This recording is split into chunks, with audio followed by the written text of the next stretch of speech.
The Higher Timeframe OHLC Indicator is available for various platforms on the TradingFinder website. From this section, you can download the indicator file for MetaTrader 4 and MetaTrader 5 and run it on the chart. Traders can also refer to this page to understand how the indicator works and how to use it.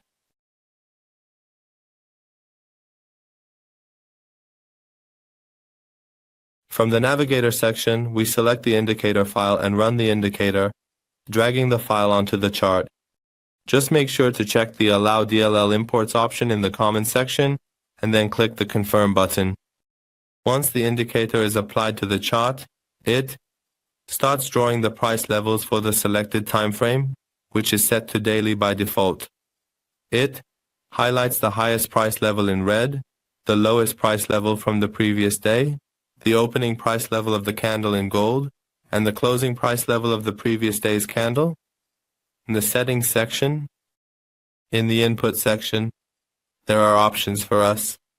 Display settings have three modes: light, dark, custom. Light applies a light template, dark a dark one. Custom keeps your template while running the indicator. Next, indicator setup. By selecting the light option, a light template is applied to the chart, a template that is placed on the chart. Selecting the dark option applies a dark template to the chart, while the custom option retains your template and runs the indicator. The next section covers indicator settings, allowing you to change the time frame, set to daily by default, adjustable from 1 minute to 1 month, or to the current mode or candle. The number of candles to display is set to 12 by default. You can choose to show or hide the selected time frame in the current candle, set to daily by default. Activating this option displays today's candle with its highest, lowest, and opening prices. The section on drawing and extending price levels is set to none by default, meaning levels won't extend when the time frame closes. Changing this option allows level extension and adjustment to different time frames. You can also set colors for the opening candle and highest price level.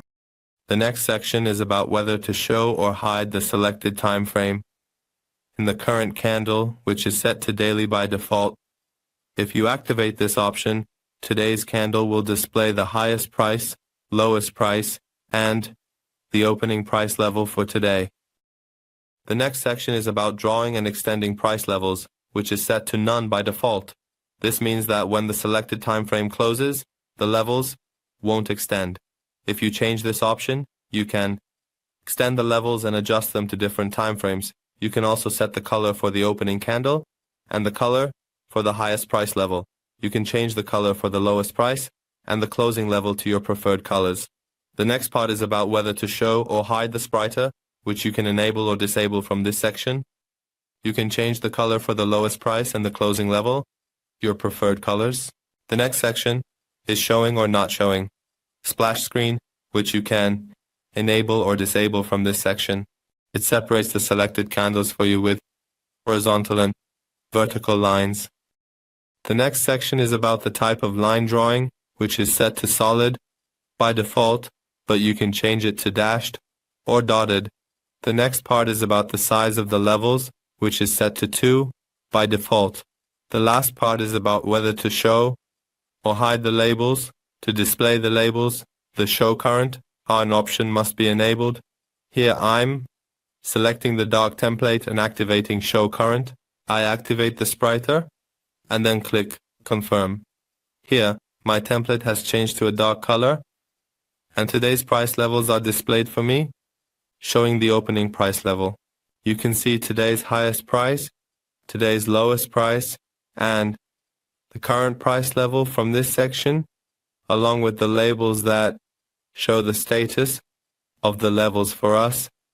Finally, the vertical levels are displayed, separating the candles with dotted lines. Well, friends, we've reached the end of this indicator tutorial. We would love for you to share your comments and suggestions with us in the comments section.